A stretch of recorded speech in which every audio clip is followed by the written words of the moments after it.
Your past client are goldmine waiting for your success in your real estate business. Now, in real estate, we've all heard the term your network is your net worth. But how many of us really tap into our past clients and to continue growing our business? So especially if you're 2 years into the business, this is really something that you might feel that you're chasing previous deals might not feel as exciting as getting those brand new deals, but at the same token, it's one of the smartest, most cost-effective ways to actually hit your financial goals. And we're here to talk about how to do that step by step, because it's not as exciting, but it's something that is actually more rewarding. Exactly. Therefore, let's break it down. Remember, lead generation is not complicated. It's really not complicated. A lot of times in our head, we overcomplicate things because because we want it to be complicated. But honestly, we need to follow the simple path. And the simple path is really just talking to people. And your leads come from the connections that you've already made. So you've already helped these people. And by revisiting the people that you've already closed and keeping those relationships up, it is a much better way to have a high quality referral business. And it's also something that so many agents kind of forget, and that's why 50% of agents use a different agent when they sell, because they're not stay connected. Exactly. Therefore, we are here talking about a ripple effect, creating a ripple effect, because you wanted to do the continuous business and you wanted the quality referrals, which is super important.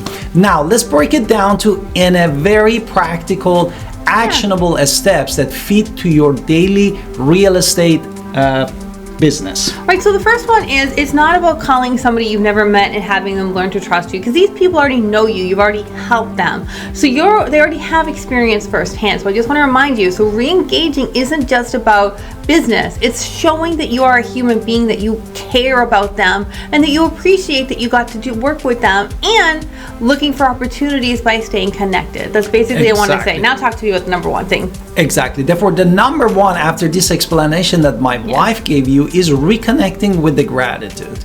And basically, you shouldn't underestimate the impact of a simple message of appreciation. When people feel that heartfelt email, text message, or phone call that is handwritten by you, they tap into this positive relationship that you wanted to have. For example, you can say, I was thinking about you. I wanted to say how grateful I am to have helped you with your home purchase. How long have you been there? I'm always here for you if you need me, any advice or any support in the near future. Second thing we're going to talk about is offering continued value. Your clients love that you go beyond the transaction. So you are sharing all the time your monthly market updates, your market trends, your tips on home maintenance, and then you're inviting them to all the community events that are happening around town. So being that agent that goes the extra mile is really going to help you. Basically, you're going to send an email at the very least and say, hey, this is home values have increased 2.84% in your town in the past month. If you're curious about it, I'm happy to share some more. Exactly. At the very least. Therefore, you can share with them those insights, for example, about home value. The third thing is hosting a client appreciation event. And again, you wanted to be very also mindful about how much your money is spent, but this is one of the ways. If you have several clients considering organizing a fun, a casual event, this could be a small picnic or community like a party or holiday party, and this is a fantastic way basically to reconnect with them and stay on the top of their mind. And this genuine conversation helps you to grow your business. I recently spoke to an agent at a con, and they were talking about how they just do backyard picnics and invite people into their backyard and offer some boba tea and food from the grill that they're grilling every night. So, and they do this at their job. They don't necessarily invite them at their home, but they have a grill in their office. And I was like, well, that sounds like an amazing thing to have a backyard patio at your office. Now, anyway, let's talk about more things. Like asking for feedback is going to help you, but this means you have to be vulnerable, because I am not perfect and you are not perfect. We are not perfect. Nobody's perfect, and that's okay. But when you ask someone what you could have done better and you're hesitant to ask for feedback, you're stopping opportunity. So we have to reach out and see how their experience is in their new home. How's your home been working out for you? Is there anything else that you would have changed if you could have? I was just reaching out to make sure that you're okay. Like, now that you bought this home, everything's still good. Are we happy? Just asking for feedback on your own self at that point is going to be a game changer too. So don't be afraid to be vulnerable. Exactly. Therefore, here we wanted to talk about building a referral pipeline to help our business. And the first thing, we wanted to include the referral request in our signature. How we can do that? Just have a simple, at the bottom of your emails, at the simple say, referrals are the heart of my business. If you know someone, I'd love to help assist them, something like that. It's really simple. Just have it at the bottom of every email, so you're not even paying attention to it because it's automatically there. And the second step that you can take, and is more proactive, is call and check in. Make it personal, and this is a quick phone call. Check in, how are you doing? For example, do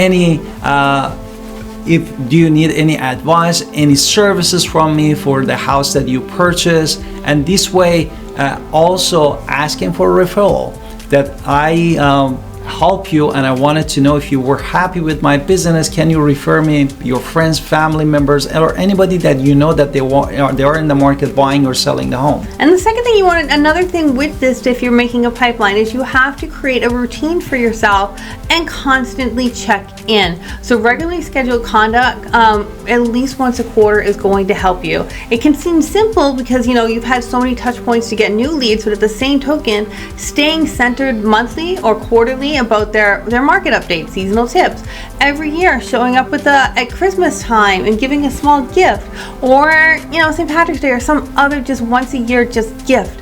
And on special occasions, you congratulate them for their milestones and what's going on with them, and just be happy for them.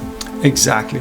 Therefore, here we wanted to talk about a mindset shift, because that's going to help you with the lead generation through the connection. Think of revisiting old deals, as my wife said, not as a sell, but actually an opportunity to reconnect with people whose their life been touched by you and your services. And this, when they see your genuine attitude and you're adding value, people always remember you, and they wanted to work with you, and they wanted to refer you other people that they know. Right, so I just want to end with a reminder that real estate is a business of relationships. This is not a business of transactions. So we're not just one and done and leave these people alone. No, we want to look for doors that open for us from the doors we've already gone through. So you want to make sure that you are staying healthy in your mind and heart. Of course, stay consistent, and see how this transforms your financial future. By being consistent and having a game plan for your referrals, it is going to be a game changer, because these people have already there, and you worked so hard to create new leads and to get these people closed, because you didn't know what you were doing at first, because it's been a couple years now. So this is a way we now have to stop and say, okay, we're 2 years in the business. I have to come up with my referral game plan. And it is not being a shark. You're actually setting an intention to talk to people, and this is an amazing opportunity. So just being consistent, having our CRM set up, it is something that's really going to help you, especially if you haven't done it yet. Exactly. And then we are very excited to announce soon we're going to basically set up this master course.